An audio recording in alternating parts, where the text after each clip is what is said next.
Welcome to the Blue Ocean Solutions podcast, where we feature conversations with innovators and business leaders driving progress in clean tech, the construction industry, and the renewable energy sectors. Today, our guest is going to be Chris Christal, the Director of Sales for Aquaria Technologies based in Austin, Texas. Today, we're going to be discussing their incredible atmospheric water generator technology and how they are redefining drinking water solutions. Welcome to the podcast, Chris. Thank you. Glad to be here. So, please, I'm super excited to have this conversation. We had, when I first spoke with you, I was really excited about this new technology. So for our audience, why don't you introduce yourself, your role that you play at the company, where the company is, how big it is, and all that stuff, and then into explaining what kind of technology you have to offer to the public. Awesome. Yeah, so technically what we offer is an atmospheric water generator, and it's basically just air-to-water technology. We pull the humidity out of the air to make drinking water.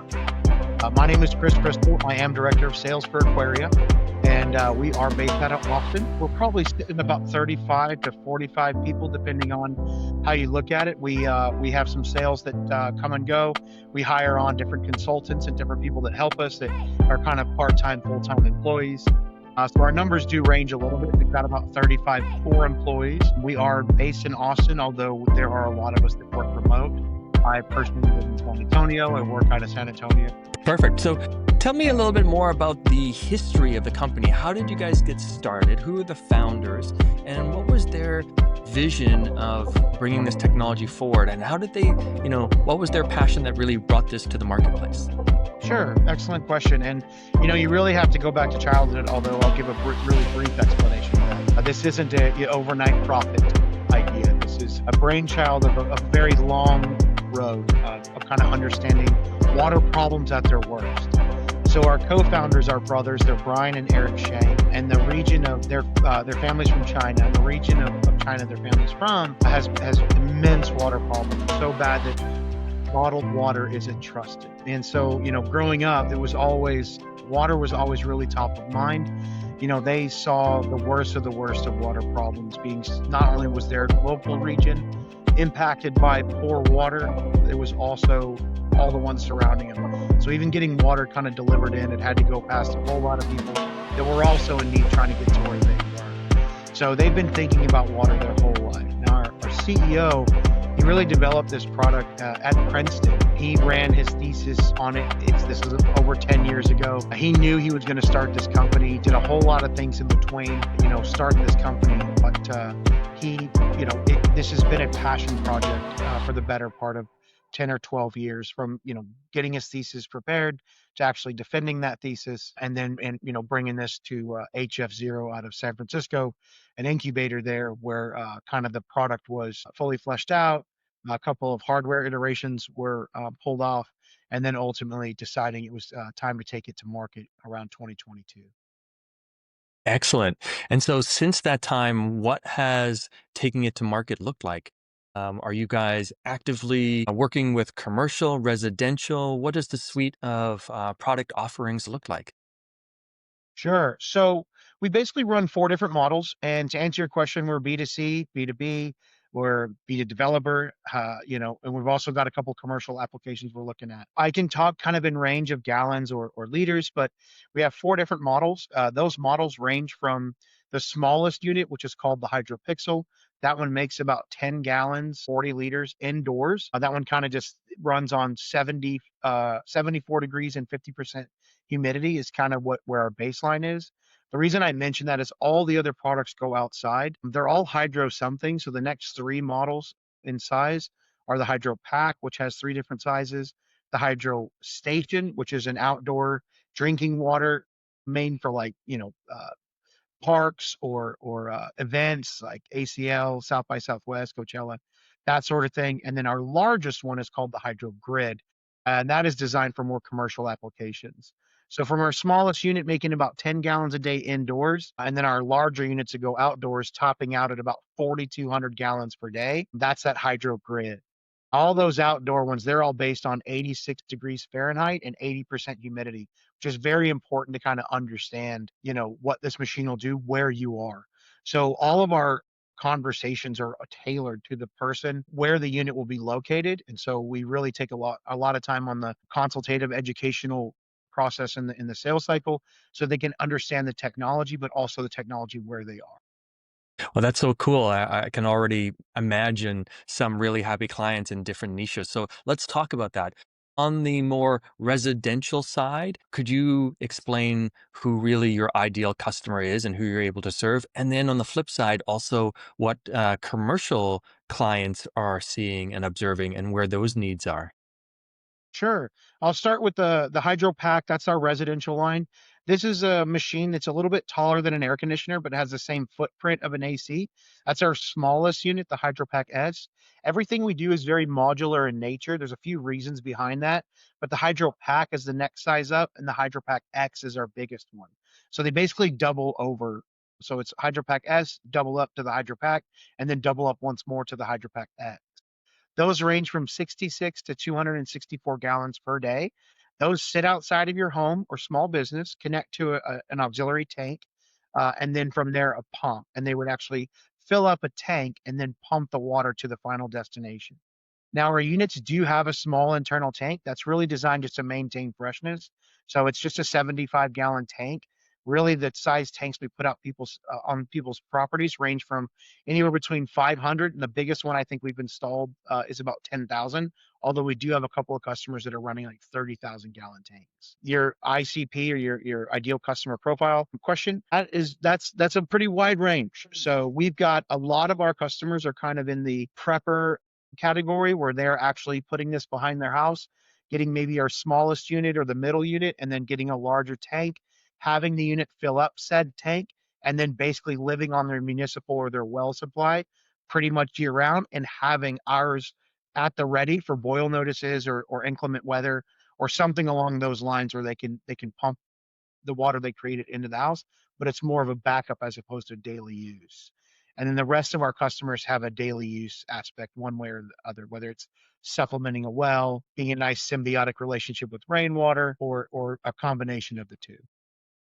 That's incredible. And I would also imagine a lot of people who are potentially off the grid, this would be a great solution that don't want to necessarily have the big expensive of even drilling well. I would imagine that you've got some clients that are interested in from that angle.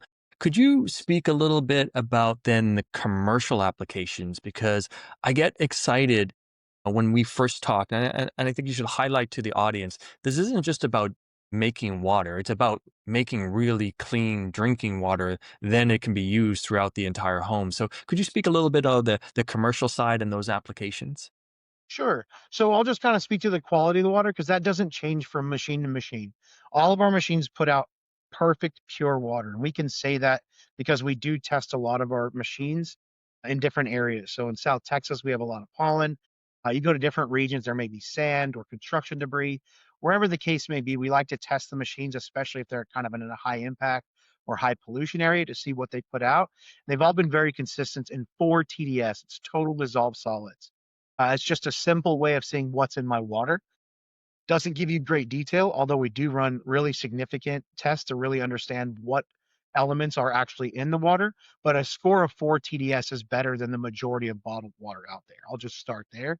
Our indoor unit, we actually add minerals. So it comes out with a higher TDS score, but that's good dissolved solids. We put in calcium, magnesium, that sort of thing. It really gives the water kind of a good mouthfeel. It just gives it body. But the rest of our machines put out very low pH, but very high quality water. So as we kind of look at different applications, there are lots of reasons where people might want to run our machine. So here in Central Texas and a lot of the country, we've got a problem with hard water. So a lot of us are dealing with a lot of calcium in the water that clogs up like orifices on dishwashers, washing machines, coffee machines, that sort of thing. So our water not only is it very good for you to drink, I mean, it's perfect pure water with almost nothing in it, but it's also, a lot easier on some of the appliances to get clogged up where people have to add expensive softeners and that sort of thing. On the commercial side, there's so many different use cases. We've got a group in Hawaii that's looking at they're going to develop a group of homes on a piece of property where they were denied well permits due to the low amount of water below that's not brackish. They just have a finite amount of water that doesn't have any salt in it. So they're looking at either running a large hydro grid to a tank and then distribute that water out in concert with rainwater. They're also looking at possibly putting individual hydro packs on each house and possibly a lanai so that they could have individual houses producing their own water at their house.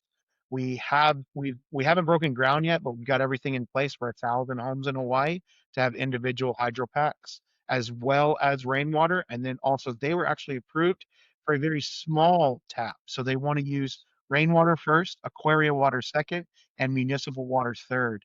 But the Maui Utilities Board really wanted them to make sure they had multiple access points to water, but they're going to rely on atmospheric water. And one of the great things about atmospheric water, we have no microplastics and no PFAS in our water. And the reason that we have that is our filtration system, one, but two, because most of the reason why it's so hard to get some of the things out of water is because they're dissolved in the water. That TDS score I was talking about earlier, that happens when the water goes to the ground. So we all drink atmospheric water every single day. The difference is the large majority of us, 99.99999% of us, drink it after it's gone through the ground, in an aquifer, through a well, into some kind of a treatment facility, through old pipes, into some more old pipes, up into your plumbing at your house, through whatever filtration you have, and then out of your faucet or whatever you've got to drink out of. So it travels a long way through a lot of different places, but it all starts in the same place. The biggest difference, we pull it out of the sky before it takes that underground journey. Some really amazing points there. I want to tap into that and go a little bit deeper. So, what are the major trends that you guys are taking advantage of that you also see influencing the customers and your business long term here? Sure. So one of the biggest things that we've seen, and I think some of our customers kind of really highlighted it, so we've brought it into our fold as far as how we speak to it. But what we're doing for water, solar and battery did for energy 10 years ago, right? So we've got all of this stuff above us. We've got sun above us, so you can harness that, grab it. You've got nice clean power, and then we've got water above us. There's over 200 times the amount of water in our atmosphere that we could ever use. So it is truly a renewable resource above. We have just been, so long have we just decided that our water should come from the ground. But before solar, 15 years ago, people just assumed power comes from the power lines, not a solar panel. So as we're kind of breaking ground and leading the charge and really being on the frontier of this new water generation, we are creating, utilities at home, much like solar and battery.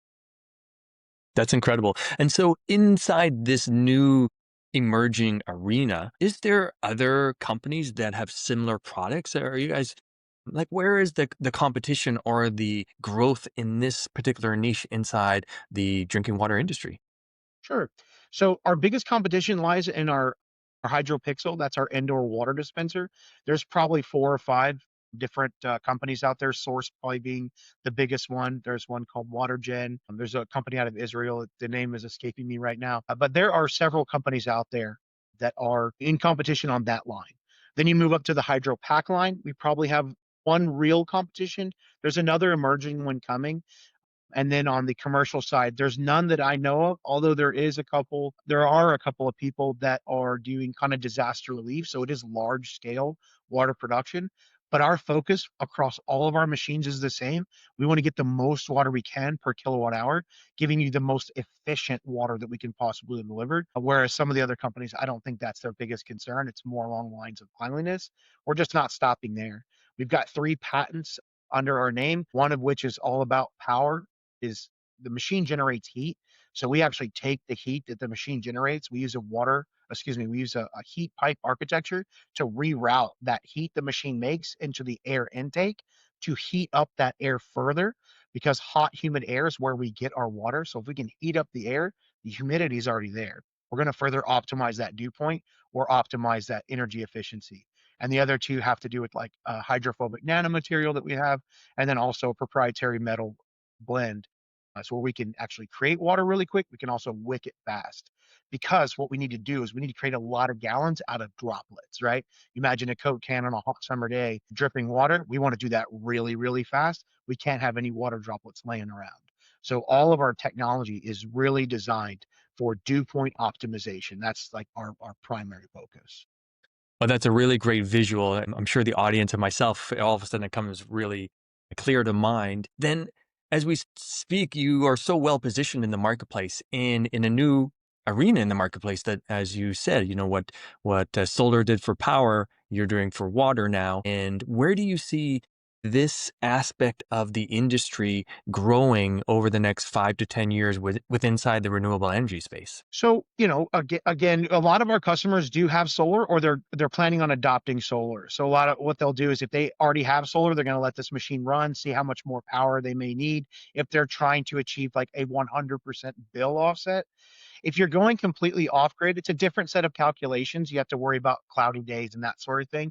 We really help people through what the energy side of it is. But the idea is that, we all have this idea of kind of carbon neutral, our carbon footprint. We have all these things. What happens in my conversations with homeowners and businesses alike is that most of them don't know how much water they use. So you start talking to homeowners, they'll say, well, which machine do I need? I say, well, let's look at your water bill, or let's look at your well report, or let's look at whatever you've got that tracks it.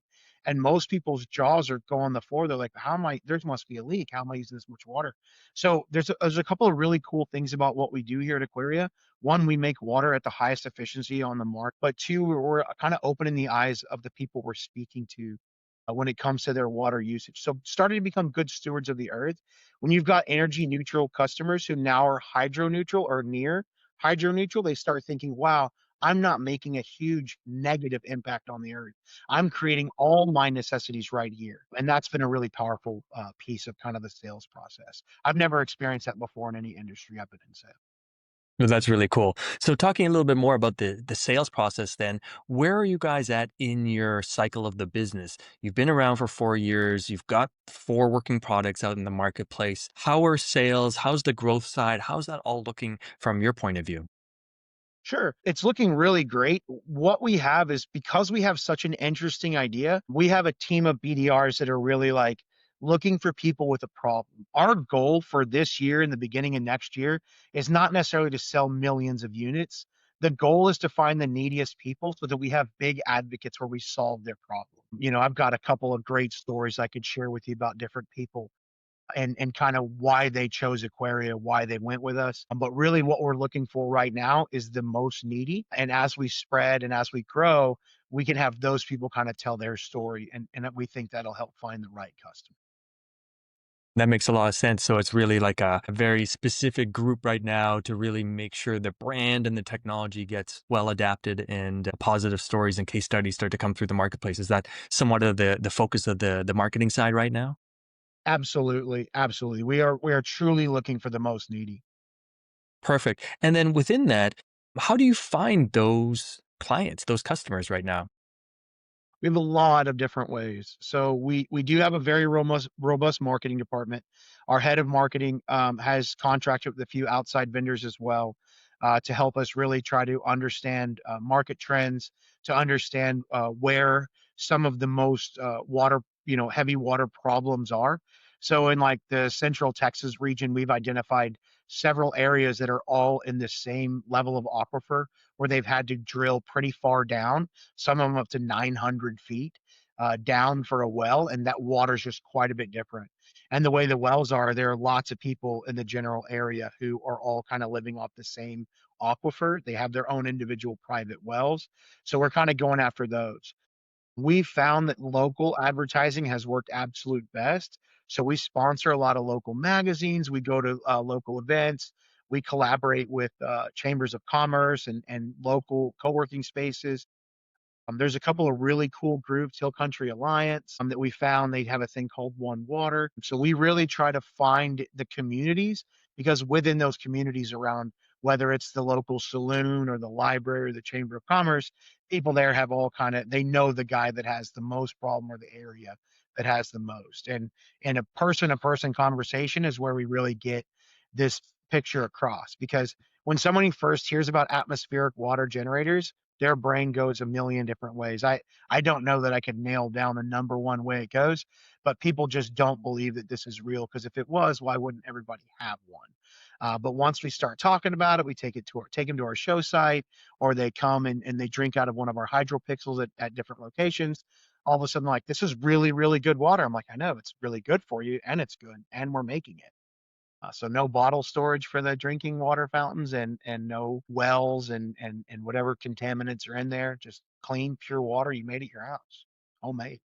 That's amazing. So it seems like at this point in the market penetration, there's a higher level of education and customer service and contact required. Right? Really looking for those ideal clients. It sounds like you also have done some research on geographically where this technology is going to be best served because they have a problem. And the dew point, as you mentioned earlier, is really important so that the machine operates effectively. Beyond that, I think you've identified what's really working well for you guys.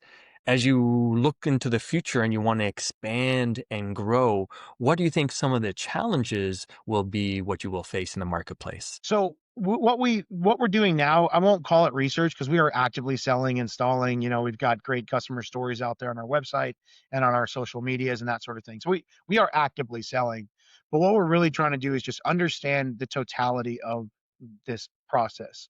So we're vertically integrated, vertically aligned. We manufacture, install, service, and everything else our machines right now. So somebody says, "Yes, I'm ready to go." We have a truck roll out for a concrete pad, bring the unit, set the unit. Next day, a crew shows up and digs a trench to wire it up and digs a trench to plumb it in, and all the stuff in between, whether that's pumps, tanks, filters, whatever the customers decided that they like, we just get all that done. So now that we've got quite a few under our belt, I don't know what our number is as far as installed by us units, but now that we've got a much better picture, we're exploring all kinds of different methods, channel partners and the like, to for other people to go out and sell this product, install, service it, and the whole deal. But while still maintaining the white glove service that you've kind of been talking about, and how the customer seems to be, their long-term satisfaction. Because you buy one of these from you guys, it's like there's some maintenance required, filters to be replaced. It's basically a customer for life. What's that ongoing relationship look like? Yeah, so our customers, most of the time, we just get happy texts like, "This machine is making more than you said." We err on the side of caution with our predictions. We certainly don't wanna say 264 gallons per day in your area and it's making 200. So we really go month by month and show customers, "Hey, in January, you're looking at this, in June, you're looking at this, in your area." But really, especially the first filter change, we wanna make sure they're comfortable with it. This isn't like your typical filter. Everybody knows how to change their air filter in their home AC. But not everybody knows how to, like, say, clean the condenser coils on their AC at their home. They call a service out to do that. Well, our units are no different in the sense that, like, we just have a couple of filters to change, but should you want more maintenance, it's a pretty easy lift to go out there and kinda clean the machine and give it a thorough walkthrough just like your home AC. Earlier on, Chris, you mentioned that as you guys start to scale and move forward, you'll be looking for channel partnerships. Can you describe and explain what exactly that type of partnership in person is going to look like? Sure. So before we ever explored the idea, we wanted to try to perfect it ourselves because it's really hard to tell somebody else how to do it if you don't really know how to do it. So, we learned a lot of lessons on the first few installs. We learned more on the next few. We learned more on the next few. And now we feel like we've got a very good grasp on limiting the number of truck rolls to get the most efficient installation, customer satisfaction, during installation. So the way the channel partner is going to look is that, you've got a front and a back into the whole thing. You've got sales and ops. So what we want to do is just really teach the people how to take care, how to give that white glove service, much like they're already doing. I mean, we're vetting the company as much as they're looking for another line item for their portfolio. And so we want to make sure the right companies are out there. They've got good reviews on Google for whatever they're selling. They've got good reviews on Yelp. But we've got a training program we put together that we can help a company sell it. But we can also got a training program we can help them install it and then service it. And if they want to have some sort of a maintenance as a service or whatever they want to do, we can kind of teach them how to do that as well. If customers want a long term white glove service, you come out every 6 months, change out filters. You do all that. Happy to show channel partners kind of how to get that done. I think we'll always sell and install units as well. I think it's a really great way to connect with your customers. But as we grow markets, right now we're really covering San Antonio and Austin. But as we move markets, Houston, Dallas, going east, especially along the Gulf Coast, where the heat and humidity is in abundance, that's where the channel partners I think are going to thrive. We also sell quite a few units in kind of Southern California and a lot in Hawaii as well. So we've got some targeted areas where we think that it would be a mutual benefit for a company to kind of launch that market for us, while we're kind of holding our hands in the beginning. I love how thoughtful and meticulous the plan is for the rollout. I'm really impressed. Within that, do you see any potential bottlenecks or challenges in being effective and executing on that? I think the biggest challenge, and this is like it's like the best problem to have. But I think one of the biggest challenges is interest. I mean, we get so many calls every day. I'm not buying this. What is this? What are you talking about? I'm not going to purchase this from you. Please tell me more, And those calls come in every day, all day long. And people are just interested. They're like, can I invest? Can I work there? Can I sell for y'all?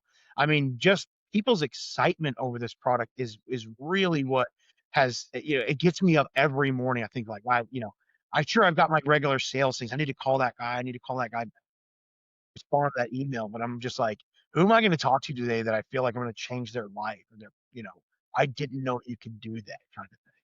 Most people think we're a startup and we're looking for, people to possibly take on, a Kickstarter. I'm like, no, I'll have a unit in your driveway in 8 days.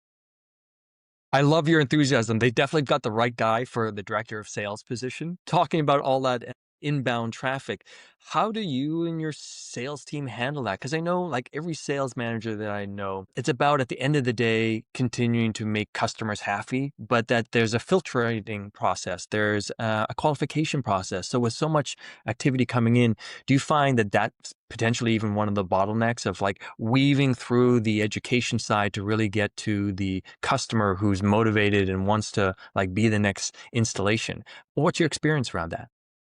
Sure. So what we really try to do is we're really working top of funnel to try to get as much little education that we can. I don't want to call it little, but like low lift education. How big is this unit? What does it weigh? What is the decibels? People are really concerned about how loud this machine is or how big it is. It's just something they cannot picture. Is this a football field? Is it a basketball? How big is it? This thing sound like a freight truck in my backyard, like they just don't know what's going on. So we're really working at top of funnel to like help kind of do some low lift education for customers. And then secondly, our BDR team, our business development team, they have a discovery call before you get over to an AE with a custom proposal. That BDR team, their goal is to really DQ. It's really disqualify. And the idea is that we want to answer questions and kind of get people excited. We're excited. But our first question is, what is your water? And if there's not an articulable water problem, then we're really like, let's go ahead and get you some information. We'll send you over a little brochure, some pamphlets, some tech sheets, that sort of thing. If you ever decide you're looking at buying, let's get back on the phone. But we have a series of questions that really we want to find people with a water. That makes sense. And with inside your business and also the company and also your operations, what's your implementation of AI to kind of support that transition or the education or the sales process? Have you guys dipped much into that? AI is everywhere, and we are no stranger. So we are building our own chatbot. It's a closed system using only our information that we're putting in. We're building that now using a group called Telecom to kind of help us with that. We've got some AI in the works for kind of training when people ask us a question in our general inbox to send back a couple of responses they could really try to understand. We use all kinds of AI as far as our intercommunication inside. And we've also got a lot of AI going as far as our training, different manuals, different things we're building. We're utilizing AI in a lot of places. We put all of our transcripts through AI to try to build out to make sure that we are addressing customer concerns and objections and highlights and, good, bad, and the ugly. But there's not a part of our business that doesn't have some sort of AI that we're working. We are really a tech forward company. Yeah, it makes a lot of sense, especially for companies. I don't want to say young because you're 4 years old. You're not a startup. You're definitely moving forward, but you're at the beginning of a large arc inside of the growth of this company. So I've seen those companies that are kind of just getting going. They're more savvy to adopting AI because and the companies that are starting today from scratch, they're all fully integrated. So I think it does you a great advantage as you continue to streamline, educate, and grow moving forward. So as we move towards the finish line here, I want to ask you, Over the next, let's say, 6 to 12 months, what are the strategic priorities you in your role, but also the company has on the table? I mean, really at this point, now that we feel like we've got the installation pretty well perfected, we've got our logistics down, we've got a lot of things that we're doing okay at. Really, we're just trying to focus on how do we grow this company. Now we want to move a lot of units. So how do we teach other people to find the most needy, to be as transparent as possible so that you don't have a lot of good customers. I mean, you don't have a lot of customers, you have a lot of good customers. And so that's really going to be a big focus for us over the next 6 to 12 months is helping others help themselves by offering a product that is not currently on the market as far as any of their customers are concerned. Because we've I got a see. lot of, say, like solar companies that could go back to their previous customers and say, hey, I know buyback rates have changed. We've got some products that can not only make you great water, but help you utilize those underserved energy credits that you're selling back. So that broad scale marketing effort, that's reliant on the marketing team now, and they're going to be, what are their main objectives to solidify that? Is it paid advertisement? Is it cold email, word of mouth? How are you going to push that forward if that's the priority? I want to really nail that in. Sure. So we've got several teams. We've got a field team. They go out to HOAs. They go out to Chamber of Commerce. They hit events. We just did a thing called San Antonio Startup Week here in San Antonio. There's an Austin Tech Week. We just hit that as well. We've got a home show. It's kind of a very exclusive home show. It's not your typical one where they have mops and candied pecans. It's more tech forward. We've done several shows like that, so we're really trying to get into the community. Word of mouth is heavy. Of course, we're doing Meta and Google, but one of the things we found is that a lot of people who have found us have claimed we call it ChatGPT, but really it could be Grok or any of the other ones. But they found us through some sort of AI that says, "Hey, I've got an underperforming well. I've got no well. I need an alternative to a well," and they're throwing things out there like that. And then secondly, Texas has a I don't know if you know anything about the Texas energy market. We're a closed system. We don't share with other states. Water is no different. We've got about 4 layers of how water is distributed, how it's regulated, permits, and the like. So we've really gone to those local. They're called conservation districts, or they're the Water Development Board. We've gone to a lot of those places to talk about what we offer, and they've actually sent letters to homeowners, not identifying us as a company, but hey, you've got alternatives, rainwater and atmospheric water generators as opposed to wells if you've got issues. So we're really trying to just get down and dirty into the local markets so that they can, people can learn that we exist. It's really hard to market to rural areas.